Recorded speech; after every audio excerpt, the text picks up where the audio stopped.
Hello everybody. Well, I just turned on my hazards. Hello everybody. It's been a little while. Today I'm going to talk about something a little random for this channel, but I think it fits. It's kind of just my opinion also. But I want to talk about why vegans are not accomplishing their goal of removing or reducing animal suffering in human society. So that's the stated goal of the vegan movement, right? The idea is that we treat our livestock as if it's livestock, right? And we cause a lot of suffering to these animals. We breed them and raise them in captivity in squalid conditions and treat them really terribly, cause them a lot of suffering. And then we euthanize them in ways that cause them even more suffering. And then we eat them. That's the end goal of all of that suffering and torture of these animals, is to eat them. And vegans believe that this is not right. And I tend to agree. I love animals. I don't want animals to suffer. I'm always helping animals. I've rescued, wild animals and things like that. I believe that animals are conscious, that they can feel pain. I believe even insects can feel some kind of sensation of pain, and that it's not right to cause them suffering or just to needlessly kill them.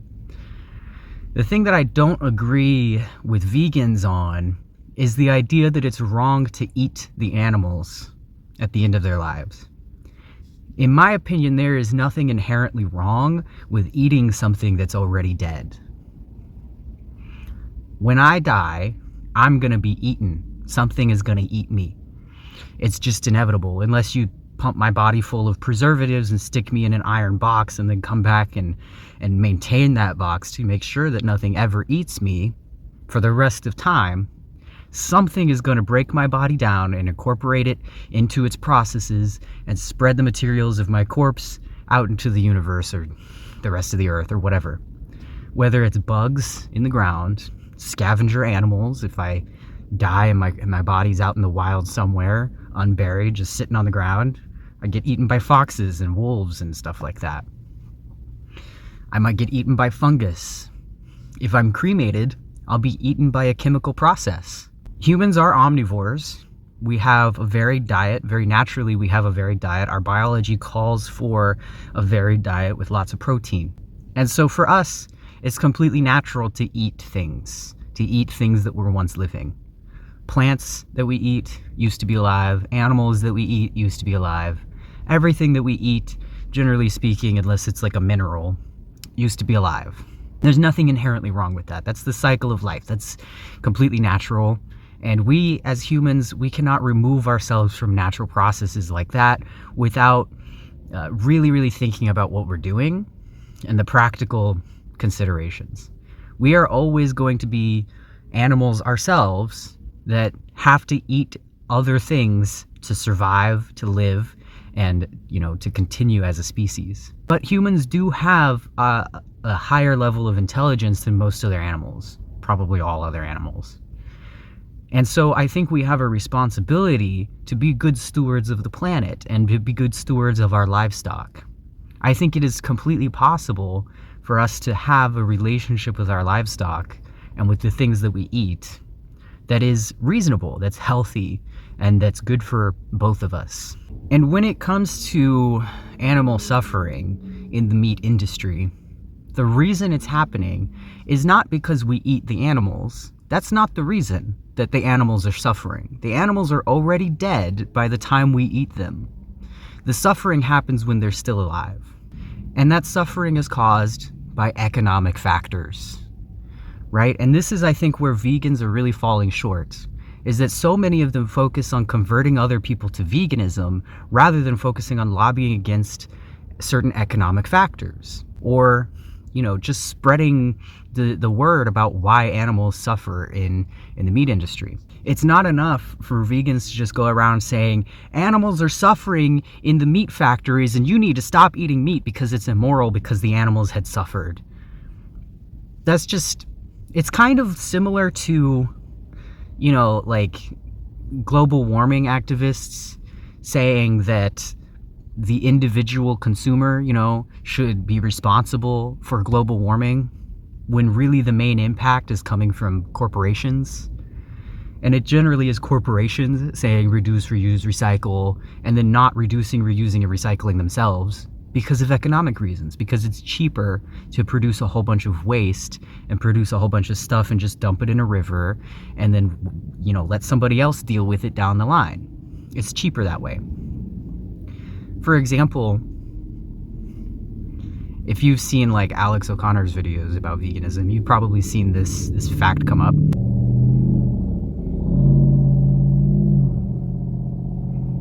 Ooh, I'm a big boy with my big Hot Wheels truck.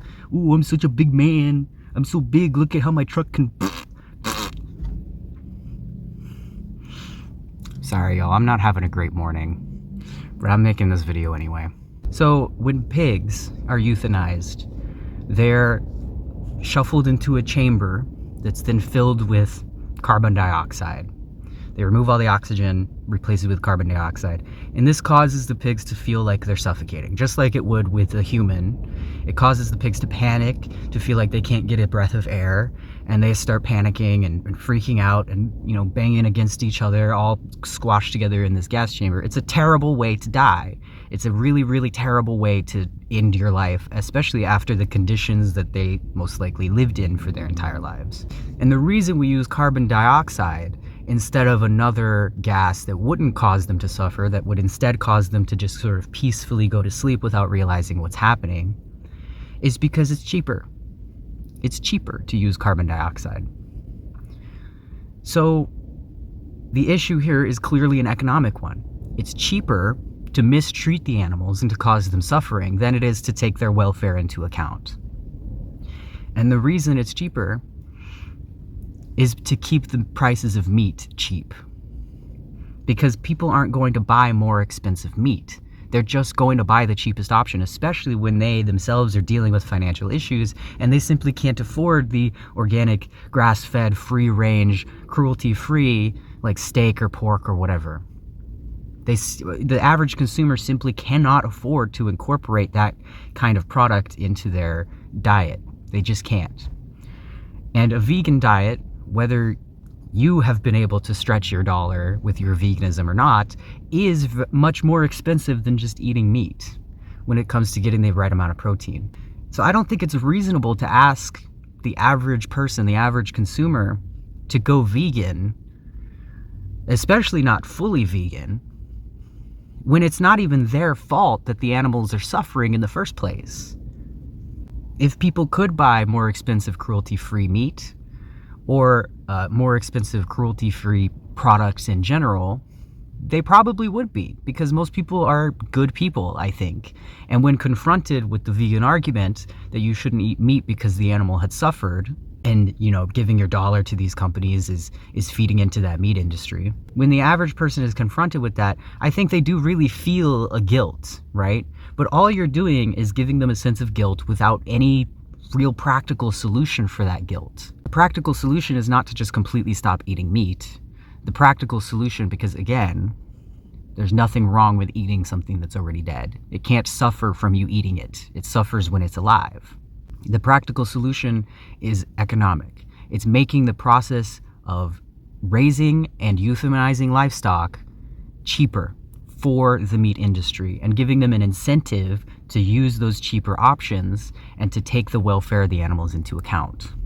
And this is not going to be a battle that's won on, ethical grounds. It's going to have to be an economic one. It's going to have to be an economic battle. So let's say, just to fudge some numbers here, let's say we would have to, in order for it to be cheap enough to euthanize and to raise the livestock in a humane manner, we would have to reduce our meat consumption as a country by about 60%. Let's just say that's, what the number would be. If there was 60% less livestock, there'd be 60% more room for them to live while they're alive. And they would have just more room. They would require less water, less feed, less resources in general. They would have more room to spread out. There would just be less of them. They wouldn't be so overpopulated. We wouldn't have a reason to stuff them into these small pens. Of course, that could probably still happen even with a smaller population. That's what sort of regulations are for. And they would have to use 60% less gas in the gas chamber where the pigs are euthanized or whatever it is. The thing is, You're not going to get 60% of people to stop eating meat entirely. That's just never going to happen. We might be able to get 100% of people to reduce their meat consumption individually by 60%, right? To stop eating meat, say like 4 out of the 7 days of the week. That might be a possibility, but 100% of people, that's really going to be a difficult thing. What we'd really want is vegans, a group of vegans, that's a portion of the population that doesn't eat meat at all, that has 0% meat consumption, so they're not factored into the demand for meat whatsoever. And then probably around half of the rest of people reducing their meat consumption by as much as they're comfortable with, as much as they possibly can. There's certain like health factors that go into being vegan. Some people try veganism and they find that they can't keep up with it because it's just not good for their health. And as an individual, as a human, unfortunately, we do care about our health individually more than we care about the welfare of animals. And also, I think some people go vegan and sort of realize that it's not really making any kind of difference. And it's only harming their health and it's only harming their wallet. And they decide it's just not worth it because this isn't doing anything. This isn't actually reducing the suffering. It's not actually reducing the demand for meat. Not enough people are going vegan because of all the reasons that it's difficult, because of all the reasons that I find it difficult. Not enough people are going to be able to go vegan for this to make a difference. So I just, throw your hands up and say it's just not possible. But I think it is possible. It's just everybody going vegan isn't the answer. The solution really is going to be an economic one. And I think replacing our protein, let's say 60% of our protein consumption in this country with plant protein is also really not going to happen. Plant protein is not as nutritionally dense as meat protein. You need to eat more of it. You need to eat a bunch of different varieties of it to get what you need in your body.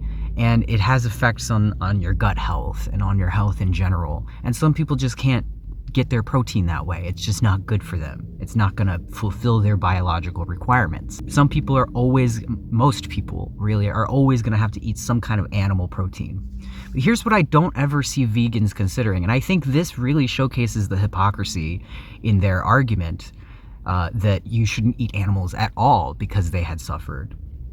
I think most vegans would say you shouldn't eat animals even if the animal didn't suffer when it was alive, and even if the animal was euthanized humanely and didn't suffer, if it had the best, most amazing possible life for that animal that it could possibly have, you still shouldn't eat it because that's just wrong. That's what I disagree with when it comes to veganism.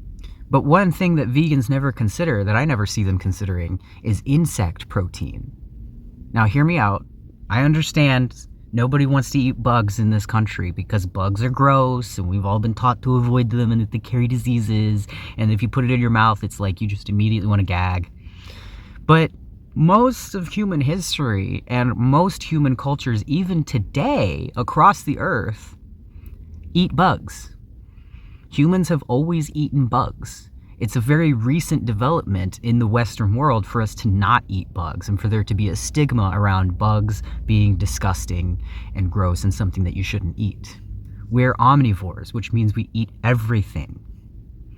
And bugs are basically little animals. They have animal protein in their bodies, and if you eat them, you can get that animal protein similar to the way you would get it from a cow or a pig. I do believe bugs have the capacity for suffering, but it would be much, much cheaper to humanely raise and euthanize insects than it would to humanely raise and euthanize pigs and cows and chickens, larger, animals, mammals, and birds. Bugs require so much less space, they require so much less water, they require so much less food, and you can euthanize them with cold temperatures. You can freeze them and they won't suffer for it. They'll just go to sleep peacefully. You don't need gases. All you need is a freezer.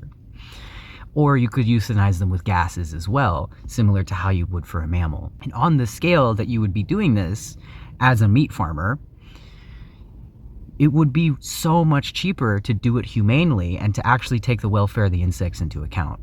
I think most likely people aren't going to take the welfare of the insects into account, because most people don't believe that bugs can feel pain and that bugs can suffer.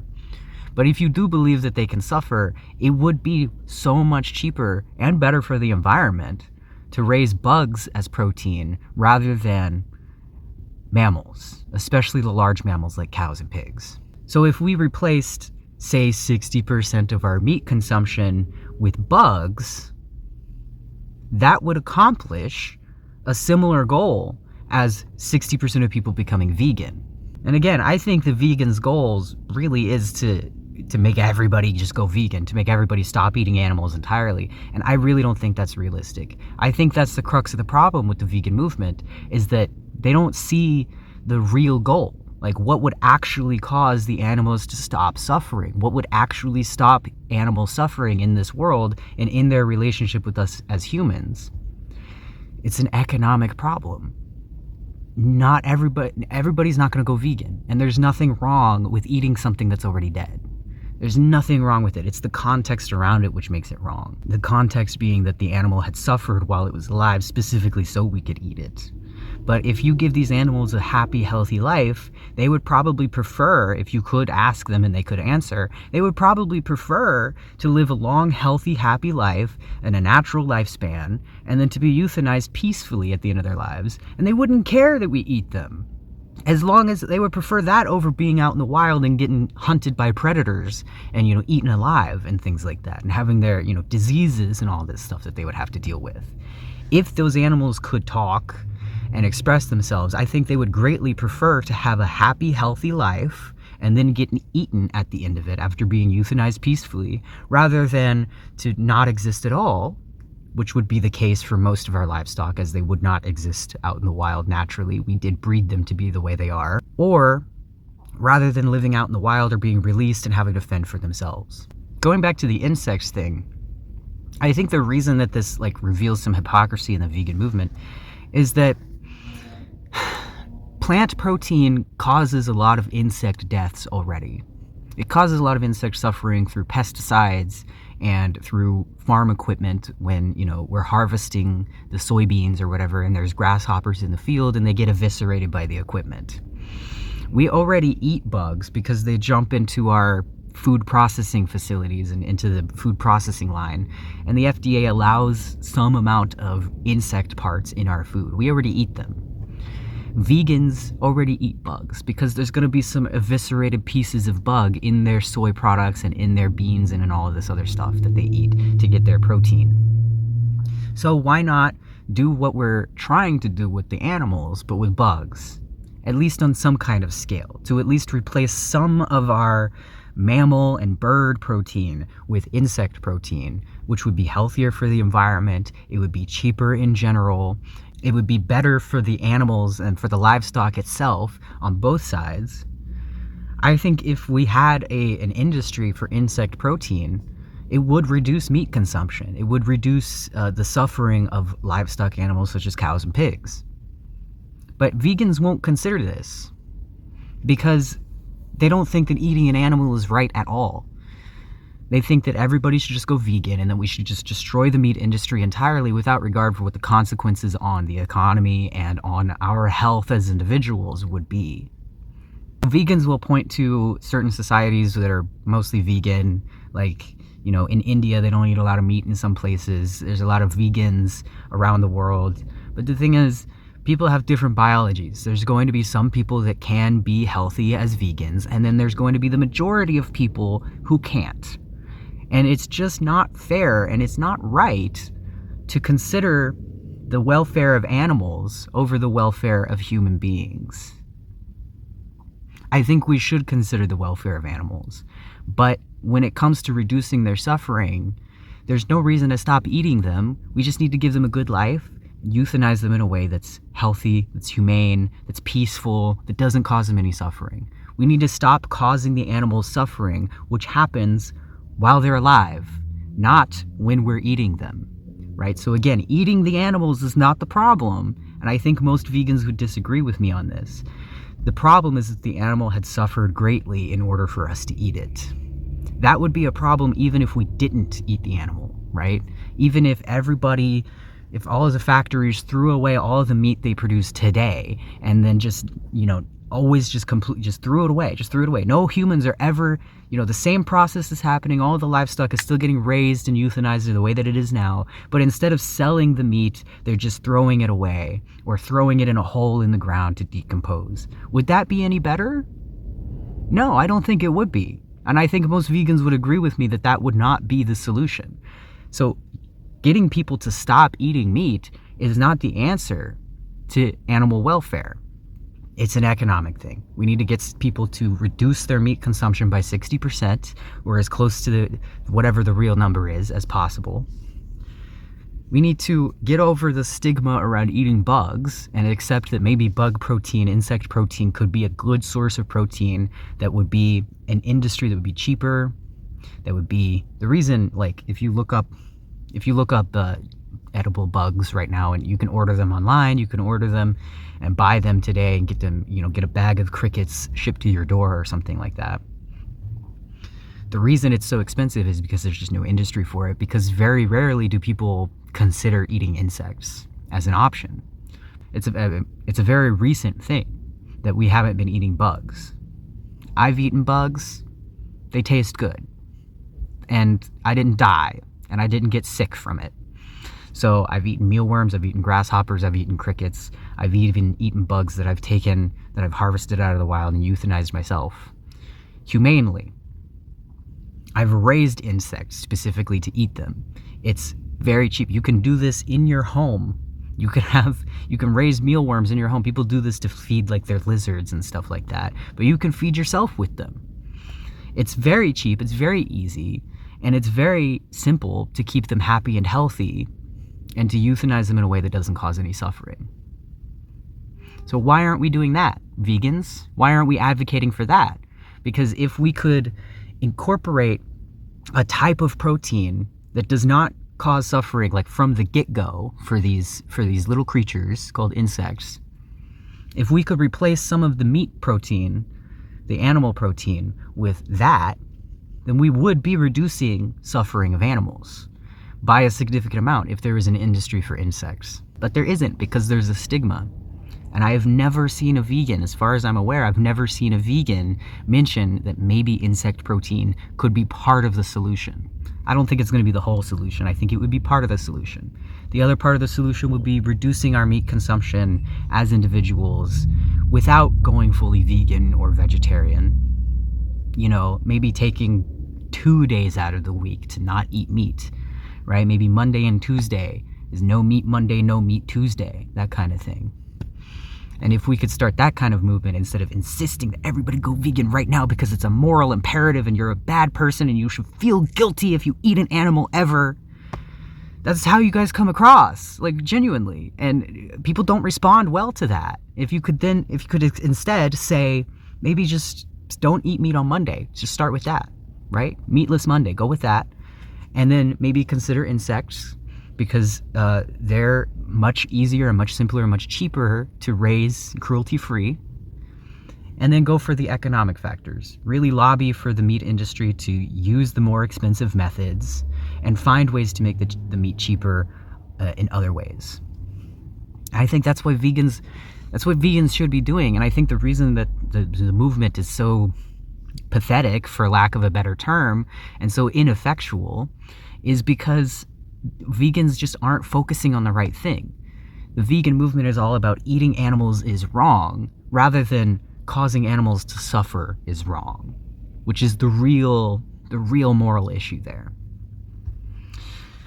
All right, so that's my opinion for today. Let me know what you think about this stuff. Are you vegan? If you are, I'm not, saying that you shouldn't be vegan. That's your choice, right? You can do whatever you want with your life. Are you vegan? Are you vegetarian? Do you eat meat? Are you trying to reduce your meat consumption? What do you think about all this? Let me know. And thanks so much for watching, and have a peaceful day.